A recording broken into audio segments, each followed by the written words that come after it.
High everyone, আমরা next question নিয়ে চলে এসেছি। কোশ্চেনটা খুব একটা ইন্টারেস্টিং কোশ্চেন, খুব ইম্পর্টেন্ট কোশ্চেন। কোশ্চেনে কি বলেছে না, a man goes from A to B at v1 speed. তাহলে মনে করো কোনো একজন, ফার্স্টে আমরা কোশ্চেন প্রবলেম সলিউশন করতে গেলে ফার্স্টে একটা লাইন পড়ো, সেই লাইনটা সাজাও।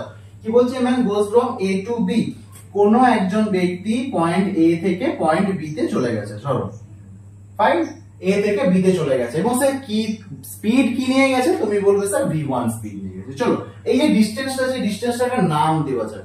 ডিসটেন্সটার নাম দিলাম আমি d, ধরো d ডিসটেন্স। টাইম কততে গেছে, ধরো t1 টাইমে গেছে। ফাইন, আবার সেই সেখান থেকে রিপিট চলে আসে, বলছে না এখানে থাকবো না, ভালো লাগছে না, তো বি থেকে সে এতে চলে আসছে। টাইম তো ভেলোসিটি ছিল v2, টাইম ডিসটেন্স তো যা ছিল তাই সেম ডিসটেন্সে আসছে, টাইমটা ধরে নাও t2।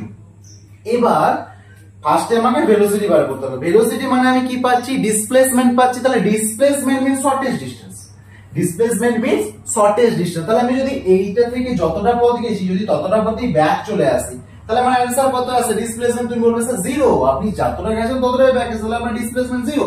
তাহলে ডিসপ্লেসমেন্ট যখন 0, আমার এভারেজ ভেলোসিটি তো কত আসছে, তুমি বলবে স্যার 0। Fine, no problem. এবার তুমি কিন্তু স্পিডের ক্ষেত্রে কিন্তু সেম ঘটনা ঘটবে না, স্পিড ক্যালকুলেট করতে হবে।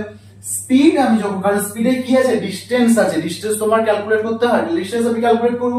তাহলে ধরো এখান থেকে আমি যদি ডিসটেন্সটা t1 টা আমাকে বার করতে হবে, টাইমটা মানে t1 টা বার করব, আর এখান থেকে আমি t2 টা বার করব। তুমি বলবে দেখো এটা সমান কি আসবে বলো তো, t সমান t1 সমান কি আসবে বলো না, t1 সমান আমি কি জানি, t1 সমান আমার আসবে d বাই v1। জাস্ট মনে করো না, স্পিড সমান কি ছিল, ডিসটেন্স বাই টাইম ছিল। টাইমটা এটা t1 ধরো, আর এখানে এটাকে v1 ধরে নাও। তুমি যদি v1 টা বার করে নাও t1 সমান, তাহলে এটা কি হবে, d বাই v1 চলে আসছে।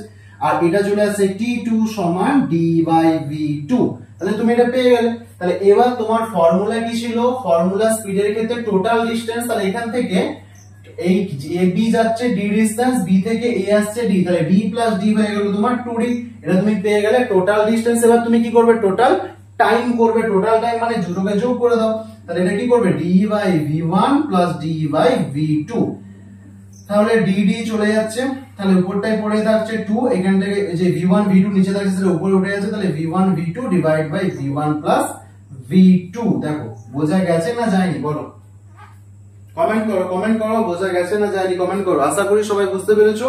তাহলে এইখানে এই ফর্মুলাটা কিন্তু ভীষণ ভালোভাবে মনে রাখবে, ফর্মুলাটা কিন্তু ভীষণ ইম্পর্টেন্ট। এই ফর্মুলাটা 1 নম্বর এসএল আরোরার ফার্স্ট এক্সারসাইজের ফার্স্ট কোশ্চেন আছে, এসএল আরোরা ফার্স্ট কোশ্চেন আছে এক্সারসাইজের ফার্স্ট কোশ্চেন হচ্ছে এসএল আরোরা